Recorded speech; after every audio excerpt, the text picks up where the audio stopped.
നന്ദുശ്രീയുടെ ഇരു കവിളിലും മാറി മാറി അടിച്ചിട്ടും അവളിൽ നിന്നും ചെറു ശബ്ദങ്ങളല്ലാതെ മറ്റൊന്നും കേൾക്കുന്നുണ്ടായിരുന്നില്ല. ഉള്ളിൽ അവൾ എല്ലാം അറിയുന്നുണ്ടെങ്കിലും കഴിച്ച സ്ലീപ്പിംഗ് പിൽസ് എഫക്റ്റിൽ അവൾക്ക് ആ അവസ്ഥയിൽ തിരിച്ചൊന്നും പ്രതികരിക്കാൻ പോലും കഴിയാതെ തളർച്ചയോടെ അങ്ങനെ തന്നെ കിടക്കാൻ മാത്രമേ സാധിച്ചുള്ളൂ. ഞാൻ ജനിച്ചു വളർന്ന എൻ്റെ വീട്ടിൽ നിന്നും നാളെ നീ എന്നെ നാണം കെടുത്തി പറഞ്ഞു വിടും അല്ലേ? നീ കണ്ടു ആരാണ് നാളെ ഇവിടെ നിന്നും നാണം കെട്ടി ഇറങ്ങി പോകുന്നതെന്ന്. അതും പറഞ്ഞിട്ട് അവൾ സ്ത്രീയെ വലിച്ചു പൊക്കിയെടുത്ത് നിലത്തേക്കിട്ടു. ശേഷം ശബ്ദമുണ്ടാക്കാതെ അവളെയും വലിച്ചിഴച്ചുകൊണ്ട് തൻ്റെ മുറിയിലേക്ക് നടന്നു. മുറിയിലെത്തിയത് നന്ദു വേഗം അവളുടെ ഡ്രസ്സ് മാറ്റി തൻ്റെ ഒരു നൈറ്റ് ഡ്രസ്സ് എടുത്തിട്ട് ധരിപ്പിച്ചു. ശേഷം കട്ടിൽ കമിഴ്ത്തേക്ക് കിടത്തി. ഇപ്പോൾ ഒറ്റ നോട്ടത്തിൽ അവളെ കണ്ടാൽ നന്ദു ആണെന്നേ പറയൂ. ഒരു നിമിഷം ഉറങ്ങിക്കിടക്കുന്ന സ്ത്രീയുടെ മുഖത്തേക്ക് പകപ്പോടെ നോക്കിയതിന് ശേഷം നന്ദു ഒരു പുറ്റിച്ചിരിയുടെ പുറത്തേക്ക് നടന്നു. താഴേക്കുള്ള സ്റ്റെപ്പുകൾ ഇറങ്ങുമ്പോൾ തുറന്നു കിടക്കുന്ന ജനവാതിലൂടെ നിലാവെട്ടത്തിൽ അവൾ കണ്ടിരുന്നു ഔട്ട് ഹൗസിൽ നിന്നും പുറത്തേക്ക് ഇറങ്ങി വരുന്ന സഹീറിൻ്റെ ഗുണ്ടകളെ. അവൾ ശബ്ദമുണ്ടാക്കാതെ പതിയെ സോഫയുടെ പിന്നിലായി ഒളിച്ചിരുന്നു. ആ നേരം കൊണ്ട് അവന്മാർ വന്ന് വാതിൽ മുട്ടിയിരുന്നു. അപ്പോഴേക്കും ഗൗതമൻ വന്ന് ലൈറ്റിട്ട ശേഷം വാതിൽ തുറന്നു. എവിടെയാ പെണ്ണ് കിടക്കുന്നത്? അതിലൊരുവൻ ഗൗതമനോടായി ചോദിച്ചു.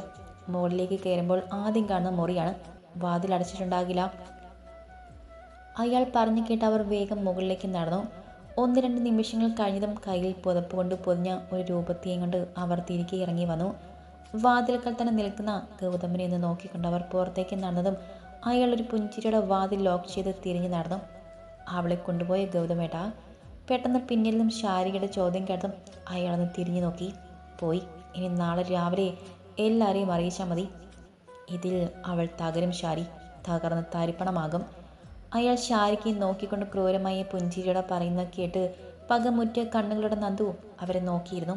ആ, എന്തായാലും അത് കഴിഞ്ഞു. അല്ല, മോളെവിടെ? അവളെ കൊണ്ടുപോകുന്ന കാഴ്ച കണ്ണിറെ കാണണമെന്നും പറഞ്ഞിട്ട് എന്താ അവൾ ഇറങ്ങി വരാത്തത്? അയാൾ മുകളിലേക്ക് നോക്കി സംശയത്തോടെ ചോദിച്ചു. ഓ, അവൾക്ക് ഉറക്കം വരുന്നും പറഞ്ഞ് അവൾ അപ്പോഴേ പോയി കിടന്നിരുന്നു. അവൾ ഉറങ്ങിക്കൊണ്ട് ഗൗതമേട്ട, ഇനി വിളിക്കാനൊന്നും പോവണ്ട. അതിനൊന്നും മൂളിക്കൊണ്ട് അയാൾ മുറിയിലേക്ക് നടന്നതും ലൈറ്റ് ഓഫ് ചെയ്തുകൊണ്ട് ശാരിക മുറിയിലേക്ക് കയറി വാതിലടച്ചു. ഇരുവരും പോയി എന്ന് ഉറപ്പായതും നന്ദു പതിയെ സോഫയുടെ മറവിൽ നിന്നും എഴുന്നേറ്റു. ശേഷം ഒന്ന് ശ്വാസം മാഞ്ഞെടുത്തുകൊണ്ട് അവൾ ഫോണിൻ്റെ ചെറുവെട്ടത്തിൽ പതിയെ പിൻവശത്തേക്ക് നടന്നു. അടുക്കള വാതിൽ തുറന്ന് പുറത്തേക്ക് ഇറങ്ങുമ്പോൾ അവളുടെ ശരീരമാകെ വിറയ്ക്കുന്നുണ്ടായിരുന്നു. എത്രയ്ക്ക് ധൈര്യം സംഭരിച്ചിട്ടും ചില സമയം അവളിൽ വല്ലാത്ത പേടിയും ഉടലെടുത്തു. അവളൊരു നിമിഷം നിന്ന് ശ്വാസം അകത്തേക്കും പുറത്തേക്കും എടുത്തു വിട്ടു. ശേഷം പതിയെ ഔട്ട് ഹൗസിൻ്റെ നേർക്ക് നടന്നു. ഔട്ട് ഹൗസിൻ്റെ പിൻവശത്ത് ജനാലയ്ക്കരികിലായി എത്തുമ്പോൾ അവൾ വല്ലാതെ വിയർത്തു പോയിരുന്നു. ശ്രേയെക്കുറിച്ച് ആലോചിക്കുമ്പോൾ അവളിൽ എവിടെയൊക്കെയോ ചെറിയ കുറ്റബോധം ഉടലെടുക്കുന്ന പോലെ. അവളും ഒരു പെണ്ണല്ലേ, ഇങ്ങനൊരു ശിക്ഷ വേണമായിരുന്നോ? അവളുടെ ഉപബോധ മനസ്സ് മന്ത്രിച്ചു. എന്നാൽ ആ നിമിഷം തന്നെ അവൾ തന്നോട് ചെയ്യാൻ ശ്രമിച്ചതും ഇതേ പ്രവൃത്തി തന്നെയാണെന്ന് ഓർത്തതും അവളിലെ ആ ചെറു കുറ്റബോധവും ഇല്ലാതെയായി. ഈ ശിക്ഷ അവൾ അർഹിക്കുന്നതാണെന്ന് അവളുടെ മനസ്സ് മന്ത്രിച്ചു. ഉച്ചയ്ക്ക് തന്നെ പാതി തുറന്നു വെച്ചിരുന്ന ജനലിലൂടെ അകത്തേക്ക് നോക്കി. കമിഴ്ന്ന് കിടക്കുന്ന ശ്രേയയുടെ പിൻകഴുത്തിൽ മുഖം പൂഴ്ത്തി വെച്ചിരിക്കുന്ന സഹീർ. ആ കാഴ്ച അവളിൽ ആർപ്പ് നിറച്ചു.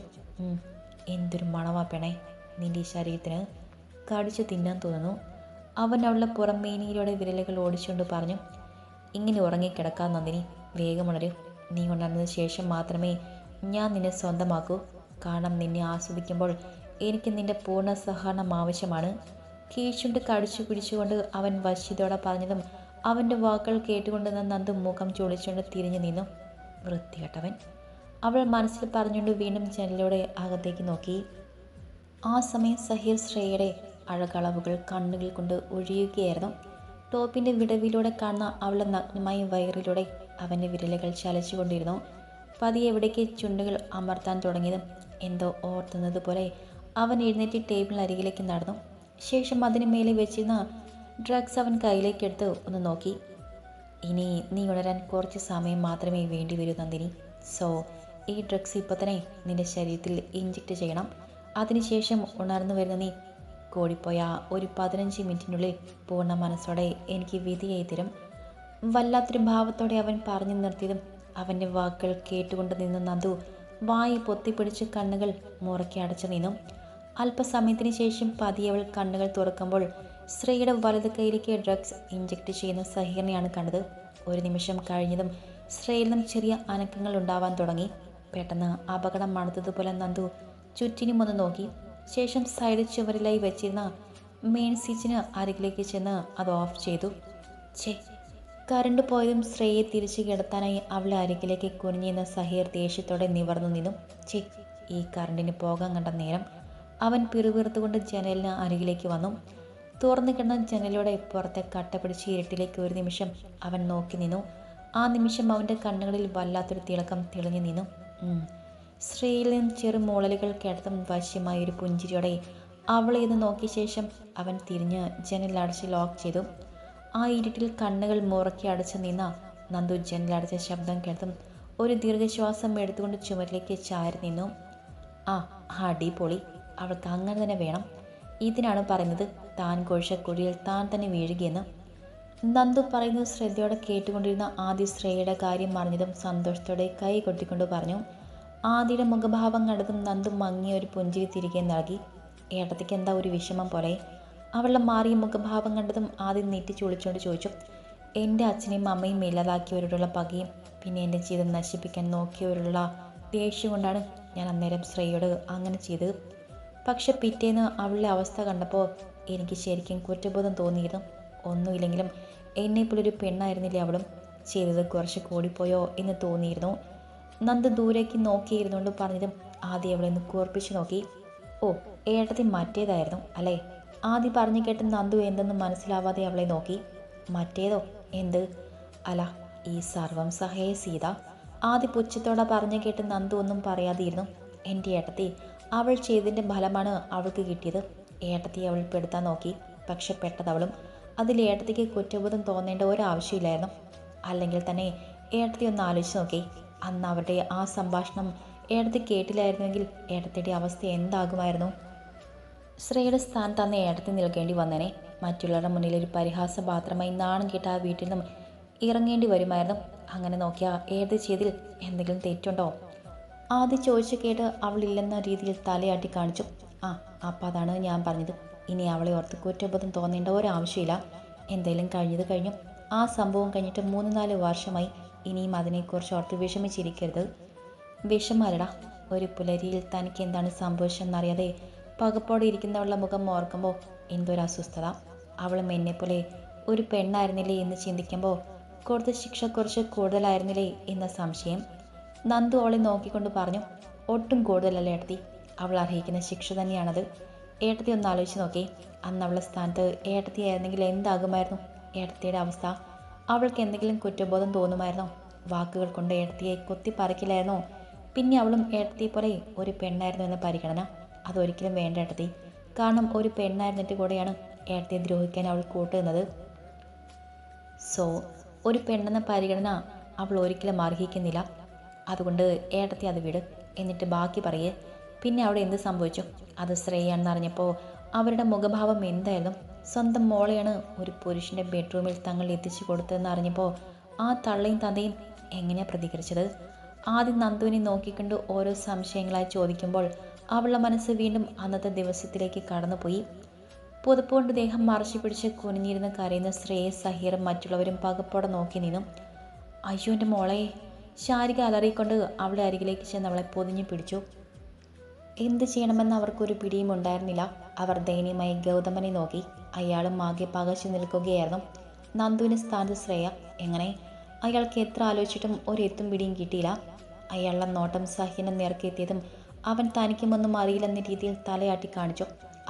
ഇത് ഗൗതമേട്ടൻ്റെ മോള് ശ്രേയായിരുന്നോ? എന്നിട്ടാണോ നിങ്ങൾ പാവം ഗൗരിയുടെ മോളെ പഴി പറഞ്ഞത്? കൂട്ടത്തിൽ ഒരാൾ ചോദിച്ചു കേട്ട് ഗൗതമൻ എന്തു പറയണമെന്നറിയാതെ നിന്നുപോയി. അയാളുടെ കണ്ണുകൾ നന്ദുവിൻ്റെ നേരെ നീണ്ടതും അവളുടെ മുഖത്തെ പരിഹാസം കണ്ട് അയാളുടെ തല കുഞ്ഞു. സഹീറിൻ്റെ മുഖം ആകെ വിളറി വെളുത്തു. വിചാരിച്ചതുപോലെയൊന്നുമല്ല നടന്നത്. അവൻ്റെ കണ്ണുകൾ നന്ദുവിന് നേരെ പോയി. അവൾ ഗൗതമനെ നോക്കി ഒരു പരിഹാസത്തോടെ ചിരിക്കുന്ന കണ്ടതും അവൻ്റെ കണ്ണുകൾ കുറുകി. അവൻ വേഗം അവളെ അരികിലേക്ക് നടന്നു ചെന്നു. ഡി, ഇത് നിന്റെ പണിയായിരുന്നു അല്ലടി?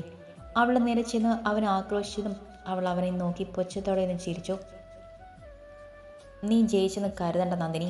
ഞാൻ ആഗ്രഹിച്ചത് ഏത് വിധേനയായാലും ഞാൻ സ്വന്തമാക്കിയിരിക്കും. നിൻ നേരിടണമെന്ന് ഞാൻ ആഗ്രഹിച്ചിട്ടുണ്ടെങ്കിൽ നേടിയെടുത്തിരിക്കും. അവൻ അവളുടെ തോളിൽ കൈവച്ചുകൊണ്ട് അവളെ വെല്ലുവിളിച്ചതും അവൾ അവനെ രൂക്ഷമായി നോക്കി. ശേഷം തന്നെ ദേഹത്ത് തൊട്ട് അവൻ്റെ കൈ തട്ടി എറിഞ്ഞുകൊണ്ട് അവൻ്റെ കവിളിൽ അവൾ ആഞ്ഞടിച്ചു. ഒരു നിമിഷം എന്താ സംഭവിച്ചെന്ന് അവന് മനസ്സിലായില്ല. ഗൗതമനും ശാരികയും അടക്കം അവിടെ കൂടി നിന്ന എല്ലാവരും ഒരു നിമിഷം അവളുടെ ഭാവമാറ്റത്തിൽ പകച്ചു നിന്നുപോയി. അവർ വിശ്വാസം വരാത്തതുപോലെ നന്ദുവിനെ തന്നെ നോക്കി നിന്നു. സഹിന ദേഷ്യവും നിരാശയും കൊണ്ട് കണ്ണു കാണാൻ പറ്റാത്ത അവസ്ഥയായിരുന്നു. ഡി അവൻ ദേഷ്യത്തോടെ അവളുടെ കവിളിൽ ആഞ്ഞടിക്കാൻ തുടങ്ങിയതും അവൾ അവൻ്റെ കൈ തടഞ്ഞുകൊണ്ട് തിരികെ അവൻ്റെ കവിളിൽ ഒരെണ്ണം കൂടെ പൊട്ടിച്ചു. ശേഷം കത്തുന്ന കണ്ണുകളോടെ അവനെ തറപ്പിച്ചു നോക്കി. നീ എന്താടാ വിചാരിച്ചത്? ഞാൻ വെറും പൊട്ടിയാണോ? നീ വീട്ടിൽ കാലുകുത്തി ആ നിമിഷം ഞാൻ മനസ്സിലാക്കിയതാടാ നിന്റെ ഇവിടേക്കുള്ള വരവിൻ്റെ ലക്ഷ്യം എന്താണെന്ന്. വർദ്ധിച്ച ദേഷ്യത്തോടെ അവൻ്റെ മുഖത്തേക്ക് നോക്കിക്കൊണ്ട് അവൾ വിളിച്ചു പറഞ്ഞതും കണ്ണിലെരിയുന്ന പകയോടെ അവൻ അവളെ തുറച്ചു നോക്കിക്കൊണ്ട് നിന്നു. ഇയാളെയും കൂട്ടിപ്പിടിച്ച് എനിക്കെതിരെ ട്രാപ്പ് ഉണ്ടാക്കുമ്പോൾ രണ്ടുപേരും ഇങ്ങനെയൊരു ടെസ്റ്റ് പ്രതീക്ഷിച്ചില്ല അല്ലേ? അവർ ഇരുവരുടെയും മുഖത്തേക്ക് നോക്കി പരിഹാസത്തോടെ പറഞ്ഞു. ഡോ അവൾ ഗൗതമൻ്റെ അരികിലേക്ക് ചെന്ന് അയാളെ നോക്കി വിരൽ ഞൊടിച്ചു. എൻ്റെ അവതാരത്തിൽ കിടന്നുകൊണ്ട് എനിക്കെതിരെ തന്നെ പടപ്പുറപ്പാട് കൊള്ളാൻ നന്നായിരിക്കുന്നു. എന്നെ മാനം കെട്ടി ഇയാളുടെ കൂടെ ഇവിടെ നിന്നും ഇറക്കി വിട്ടാൽ പിന്നെ ഈ കാണുന്ന എൻ്റെ അച്ഛൻ സമ്പാദിച്ച സ്വത്തുക്കളെല്ലാം ചുളിവിലങ്ങ് തട്ടിയെടുക്കാമല്ലോ അല്ലേ? എന്നിട്ട് ഇയാളുടെ ആവശ്യം കഴിയുമ്പോൾ എൻ്റെ അച്ഛനെയും അമ്മയും കൊന്നതുപോലെ എന്നെയും അങ്ങ് തീർത്ത് കളഞ്ഞാൽ മതിയല്ലോ അല്ലേ? അവൾ അയാളുടെ മുഖത്ത് നോക്കി ഉറക്കെ ചോദിച്ചതും അയാൾ ഞെട്ടലോടെ ചുറ്റിനും നോക്കി. കാരണം പവിത്രൻ്റെയും ഗൗരിയുടെയും മരണം കൊലപാതകമാണെന്ന് ആർക്കും അറിയില്ലായിരുന്നു. അതൊരു ആക്സിഡൻ്റ് ആണെന്ന് തന്നെയാണ് അവർ അപ്പോഴും കരുതിയിരുന്നത്. അതിൻ്റെ സത്യാവസ്ഥയാണ് ഇപ്പോൾ വെളിവായിരിക്കുന്നത്. കൂടാതെ തങ്ങളാണ് അത് ചെയ്തതെന്ന് കൂടെ അറിഞ്ഞാൽ ഇവർ ആരും തങ്ങളെ വെറുതെ വിട്ടില്ലെന്ന് അയാൾക്കറിയാമായിരുന്നു. കാരണം എല്ലാവർക്കും അത്രയും പ്രിയപ്പെട്ടവരായിരുന്നു പവിത്രനും ഗൗരിയും. മോളെ നന്ദു, മോൾ എന്താ പറഞ്ഞത്? പവിയെയും ഗൗരിയെയും കൊന്നതാണെന്നോ?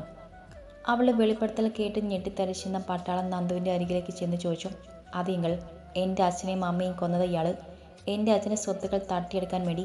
എന്നിട്ട് എന്നെ നോക്കാൻ എന്ന പേരും പറഞ്ഞ് നല്ല പിള്ള ചമഞ്ഞുകൊണ്ട് എൻ്റെ വീട്ടിലേക്ക് വന്നതാ. എനിക്ക് 18 വയസ്സാകുമ്പോൾ ഇതെല്ലാം ഇയാളുടെ പേരിലേക്ക് എഴുതി വാങ്ങാനായിരുന്നു ഉദ്ദേശം. ഞാൻ സത്യങ്ങൾ അറിഞ്ഞതുകൊണ്ട് ഇയാളുടെ ആ പ്ലാൻ പൊളിഞ്ഞു. അങ്ങനെയാ ഇപ്പോൾ ഇയാളുടെ ഇവനെയും കൂട്ടുപിടിച്ച് പുതിയ അടവുമായിട്ട് വന്നത്. അവൾ പറഞ്ഞു കേട്ട് അവിടെ നിന്നവർ എല്ലാം സ്തംഭിച്ച് നിന്നുപോയി. മോള് പറയുന്നതൊന്നും ഞങ്ങൾക്ക് മനസ്സിലാകുന്നില്ല പവി. എനിക്കെൻ്റെ അനുജനെ പോലെയായിരുന്നു. അവൻ്റെ മോൾക്കൊരു ആപത്ത് വരെ ഞങ്ങൾ എന്തായാലും അനുവദിക്കില്ല. അതുകൊണ്ട് മോൾ എന്താ ഉണ്ടായതെന്ന് തുറന്നു പറയേ. സുമതിയുടെ ഭർത്താവ് നന്ദുവിൻ്റെ അരികിലേക്ക് ചെന്നുകൊണ്ട് ചോദിച്ചു.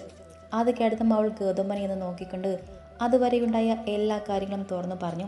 തൻ്റെ അച്ഛനെയും അമ്മയും സ്വത്തിൻ്റെ പേരിൽ ഇല്ലാതെയാക്കിയതും തന്നെ നോക്കാനെന്ന പേരും പറഞ്ഞ് തൻ്റെ വീട്ടിൽ കടന്നുകൂടി തന്നെ കഷ്ടപ്പെടുത്തിയതും 18 വയസ്സിൽ തൻ്റെ ഒപ്പ് വാങ്ങി തന്നെ സ്വത്തുക്കളെല്ലാം തട്ടിയെടുക്കാൻ ശ്രമിച്ചതും ഏറ്റവും ഒടുവിൽ എല്ലാം താൻ അറിഞ്ഞതും മനസ്സിലാക്കിയപ്പോൾ സഹീന സഹായത്തോടെ തന്നെ ട്രാപ്പ് ചെയ്യാൻ ശ്രമിച്ചതും അവിടെ സംഭാഷണം കേട്ട താൻ അതിൽ നിന്നും രക്ഷപ്പെട്ടതുമൊക്കെ അവരെ നോക്കി വിളിച്ചു പറഞ്ഞു. എല്ലാം കേട്ട് കഴിഞ്ഞതും അവിടെ നിന്നവർ ഓരോരുത്തരെയും മുഖം മാറാൻ തുടങ്ങി. അവർ വർദ്ധിച്ച ദേഷ്യത്തോടെ ഗൗതമനെയും സഹീറിനെയും നോക്കി.